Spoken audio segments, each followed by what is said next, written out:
क्या हाल है बच्चों, क्लास 10th। आज डे 3 है, मई का डे 3, मई 3 का day 3 you can say that's better.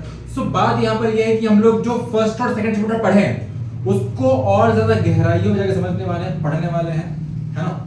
Science का फर्स्ट चैप्टर सेकंड चैप्टर जो होगा क्या था, केमिस्ट्री में आपका था वो chemical reaction and chemical equations हो गए आपके, एंड सेकंड आपका एसिड बेसिस एंड सॉल्ट्स था। तो इनको हम लोग और डिटेल में जानेंगे आज, है ना, समझेंगे आज।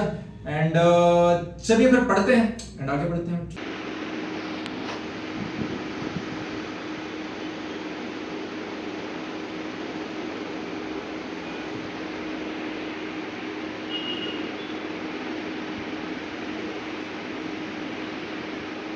बिल्कुल सही पकड़ लिया। कार्बन डाइऑक्साइड CO_2 ही वो छुपा रुस्तम गैस है जो हमारे केक्स को फूलने, फ्लफी होने में मदद करती है। चलो इसका सीक्रेट फॉर्मूला और रिएक्शन देखते हैं जो तुम्हारे PDF के पेज 25 to 26 पर दिया गया है। Step 1, the kitchen magic reaction. जब हम केक के बैटर में बेकिंग सोडा NaHCO_3 डालते हैं और उस ओवन में गर्म करते हैं तो वो टूटकर तीन चीजें बनाता है। 1 सोडियम कार्बोनेट जो थोड़ा कड़वा हो सकता है, 2 पानी water vapour, 3 carbon dioxide CO_2। मेरा लीडिंग क्वेश्चन, सोचो अगर केक के बैटर के अंदर ढेर सारी नन्ही नन्ही गैस की बबल्स बन जाए तो केक ऊपर उठेगा या नीचे बैठेगा। Step 2, baking powder vs baking soda. PDF में एक बहुत इंपॉर्टेंट पॉइंट है, बेकिंग सोडा के साथ हम थोड़ा सा टार्टारिक एसिड, एक माइल्ड एडिबल एसिड भी मिलाते हैं जिसे हम बेकिंग पाउडर कहते हैं। भैया का थिंकिंग पॉइंट, हमने सीखा था कि एसिड और बेस मिलकर एक दूसरे को न्यूट्रलाइज करते हैं। बेकिंग सोडा एक बेस है, अगर हम एसिड नहीं मिलाएंगे तो केक थोड़ा कड़वा बिटर बन सकता है। सोचो वो एसिड हम क्यों डालते हैं, सिर्फ टेस्ट के लिए या बेस की कड़वाहट, बिटरनेस को खत्म करने के लिए। स्टेप 3, फायर एक्सटिंग्विशर, आग बुझाने वाला। क्या तुम्हें पता है वही CO_2 जो केक फूलती है वही आग बुझाने के भी काम आती है। स्कूल में वो लाल रंग के सिलेंडर फायर एक्सटिंग्विशर्स देखे हैं। ए फ्लैट तुम बताओ, the mastermind question, CO_2 gas आग के ऊपर एक चादर ब्लैंकेट जैसी बन जाती है। ये आग और हवा ऑक्सीजन का रिश्ता तोड़ देती है। अगर ऑक्सीजन आग तक नहीं पहुंच पाएगी तो आग का क्या होगा, बुझ जाएगी या और तेज जलेगी।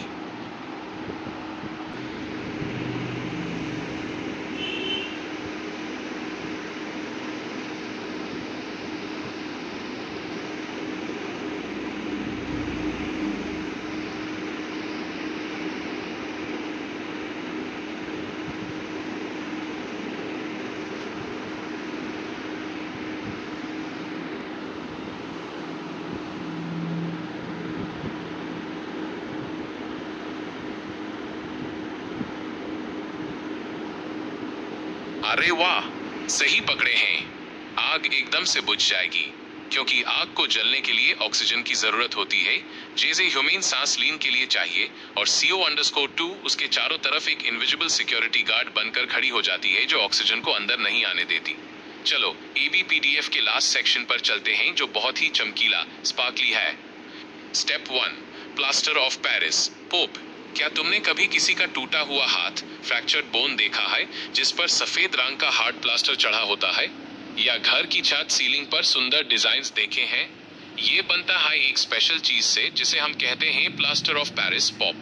इसका केमिकल नाम है calcium sulphate hemihydrate, KSO_4 times frac 12H_2O। मेरा लीडिंग क्वेश्चन, पॉप एक सफेद पाउडर होता है, पर जैसे ही हम इसमें पानी वाटर मिलाते हैं ये थोड़ी देर में पत्थर जैसा सख्त हार्ड हो जाता है। सोचो अगर हम पॉप को खुले में छोड़ दें जहां हवा में नमी, मॉइस्चर, वाटर हो तो क्या वो पाउडर काम का रहेगा या खराब हो जाएगा। Step 2, gypsum, the hard version. जब पॉप पानी के साथ मिलता है तो वो एक नया सब्सटेंस बनाता है जिसे हम जिप्सम कहते हैं। जिप्सम बहुत ज्यादा हार्ड होता है। भैया का shortcut, pop plus water right arrow gypsum hard हो गया। जिप्सम गरम करो, राइट एरो पॉप, वापस पाउडर बन गया। मेरा सवाल, अगर डॉक्टर ने किसी के हाथ पर प्लास्टर लगाया है और वो प्लास्टर गीला हो जाए तो क्या वो हाथ की हड्डी को सही जगह सपोर्ट कर पाएगा। स्टेप 3, वाटर ऑफ क्रिस्टलाइजेशन, छुपा हुआ पानी। क्या तुम्हें पता है कुछ नमक सॉल्ट्स देखने में एकदम सूखे ड्राई लगते हैं पर उनके अंदर पानी के मॉलिक्यूल्स छुपे होते हैं। जेस copper sulphate CuSO_4 times 5H_2O जो नीले ब्लू रंग का होता है। अ फ्लैट तुम बताओ द फाइनल चैलेंज, अगर मैं नीले रंग के कॉपर सल्फेट को एक टेस्ट ट्यूब में गर्म करूं तो वो सफेद व्हाइट हो जाता है। सोचो सोचो, गर्म करने पर ऐसा क्या बाहर निकल गया होगा जिसकी वजह से उसका नीला रंग उड़ गया। हिंट, सोचो जब तुम धूप में गीला कपड़ा रखते हो तो क्या होता है।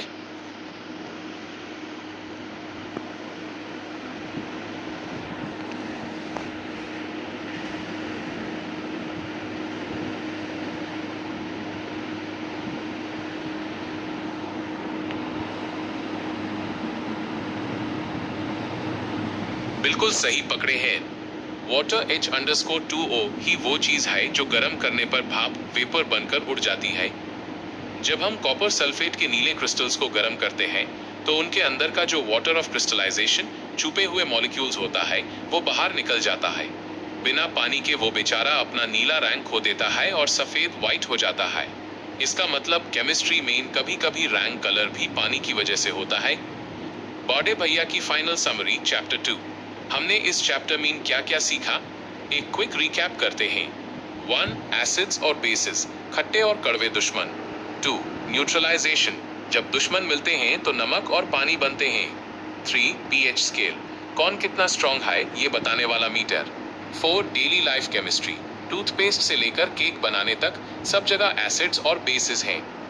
अब फ्लैट तुम्हारे लिए एक तूफानी सवाल, सोचो अगर मैं ना सफेद व्हाइट कॉपर सल्फेट पाउडर पर फिर से 2 बूंद पानी डाल दूं तो क्या उसका नीला ब्लू रंग वापस ए जाएगा। सोचो सोचो, क्या केमिस्ट्री का ये जादू रिवर्सिबल है। और हाँ, अगर तुम्हें कोई और चैप्टर या कोई नया सवाल पूछना है तो बड़े भैया एकदम रेडी हैं।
अरे वाह, chapter 1 chemical reactions and equations की समरी चाहिए।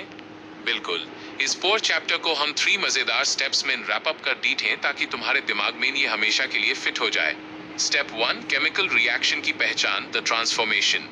जब भी कोई पुरानी चीज टूटकर कुछ नया बनाती है तो समझ लो केमिकल रिएक्शन हो गया। हुमेन कैसे पता चलता है, रंग बदलना, चेंज इन कलर, जैसे लोहे आयन पर जंग रस्ट लगना, गैस निकलना, एवोल्यूशन ऑफ गैस, जैसे हमने देखा था जिंक और एसिड के मिलने पर हाइड्रोजन निकली। टेम्परेचर बदलना, कुछ रिएक्शंस में गर्मी निकलती है एक्सोथर्मिक और कुछ में ठंडक या गर्मी देनी पड़ती है एंडोथर्मिक। स्टेप 2, इक्वेशन और balancing, the balance scale. Chemistry में हम लंबी बातें नहीं लिखते, बस सिंबल्स यूज करते हैं H_2O, CO_2, Mg। रिएक्टेंट्स जो लेफ्ट साइड पर मिल रहे हैं, प्रोडक्ट्स जो राइट साइड पर बन रहे हैं। रूल, दोनों साइड एटम्स की गिनती बराबर होनी चाहिए, law of conservation of mass. Step 3, reactions के टाइप्स, द 4 हीरोज। इस चैप्टर में 4 मेन तरह के रिएक्शंस हैं। 1. कॉम्बिनेशन, दो चीजें मिलकर एक बन गई, A plus B right arrow A B. 2. Decomposition, एक चीज टूट कर दो बन गई, A B right arrow A plus B. 3. Displacement, एक पावरफुल एलिमेंट ने कमजोर एलिमेंट को उसकी जगह से हटा दिया। 4. रिडॉक्स, जहां ऑक्सीजन का ले डेन, गेन और लॉस होता है। भैया का लास्ट सवाल, थिंकिंग कैप ऑन। सोचो, अगर हम लोहे की कील आयन नेल को कॉपर सल्फेट के नीले सॉल्यूशन में डालें और सॉल्यूशन का रंग बदल जाए, तो वो इन 4 टाइप्स में से कौन सा रिएक्शन होगा? हिंट, आयन कॉपर से ज्यादा पावरफुल है और उसकी जगह छीन लेता है। सोचो सोचो।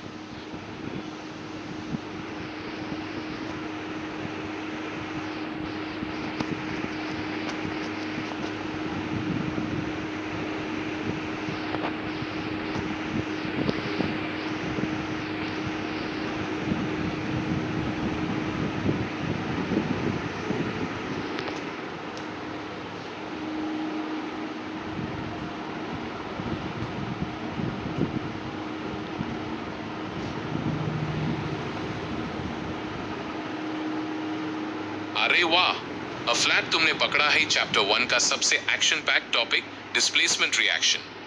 इसे समझने के लिए बस एक सिंपल सी कहानी सोचो। मानो एक सीट पर एक कमजोर बच्चा बैठा है और एक बहुत ताकतवर स्ट्रॉन्ग बच्चा आता है। वो ताकतवर बच्चा क्या करेगा? वो कमजोर बच्चे को सीट से हटा देगा और खुद वहां बैठ जाएगा। केमिस्ट्री में भी बिल्कुल ऐसा ही होता है। इससे 3 टाइनी स्टेप्स में समझते हैं। Step 1, the powerful element, the hero. कुछ मेटल्स दूसरे मेटल्स से ज्यादा रिएक्टिव, ताकतवर होते हैं। जेस ion of Fe-, zinc of Zn और मैग्नीशियम ऑफ Mg- काफी एक्टिव और स्ट्रॉन्ग होते हैं। Step 2, the reaction, the seat swap. जब हम एक पावरफुल मेटल को किसी दूसरे मेटल के सॉल्ट सॉल्यूशन में डालते हैं, तो वो पावरफुल वाला कमजोर मेटल को धक्का देकर बाहर निकल देता है। भैया का एग्जाम्पल एक्टिविटी 1.9, अगर तुम एक लोहे की कील आयन नेल को कॉपर सल्फेट QSO_4 के नीले ब्लू सॉल्यूशन में डालो, तो आयन Fe- कॉपर Cu को उसकी जगह से हटा देता है। Equation Fe plus QSO_4 right arrow FeSO_4 plus Cu। Step 3, the result, पहचान। ह्यूमेन कैसे पता चलेगा कि डिस्प्लेसमेंट हुआ? 1. सॉल्यूशन का रंग बदल जाएगा। ब्लू सॉल्यूशन हल्का हरा, लाइट ग्रीन हो जाता है क्योंकि AB वो आयन सल्फेट बन गया है। 2. कील का रंग बदल जाएगा। लोहे की कील पर कॉपर की रेडिश ब्राउन लेयर जम जाती है। मेरा लीडिंग क्वेश्चन, सोचो, अगर मैं इसका उल्टा करूं, यानी कॉपर Cu की एक वायर को आयन सल्फेट FeSO_4 के सॉल्यूशन में डालूं, तो क्या कॉपर आयन को हटा पाएगा? हिंट, क्या एक कमजोर बच्चा ताकतवर बच्चे को सीट से हटा सकता है? तो आई होप बच्चों बड़े भैया के साथ आपको मजा आया हो समझने में चीजों को, कॉन्सेप्ट को, है ना। इन सब चीजों के 3D में अगर आपको वीडियोस देखने हैं, समझने हैं, जानने हैं, तो VR को लेना पड़ेगा, है ना। अभी मैं आपको रिकमेंड नहीं करूंगा, बट आगे जरूरत हमें पड़ सकती है। जब पड़ेगी तो डेफिनेटली आपको जो बेस्ट तरीके होंगे, है ना, और कम से कम प्राइसिंग में होगा, मैं आपको इन्फॉर्म कर दूंगा, है ना, ताकि आप VR लो और चीजों को अंडरस्टैंड करो, है ना। अभी तक लोग VR से सिर्फ एंटरटेन होते थे, है ना, बट अब हम उसको यूज करने वाले हैं एजुकेशन में। तो बी रेडी बच्चों, बड़ा मजा आने वाला है, एजुकेशन में रिवॉल्यूशन लाके रहेंगे, है ना, इसी रास्ते में चलते हुए। Let's make this world better place to live together. Bye, thanks.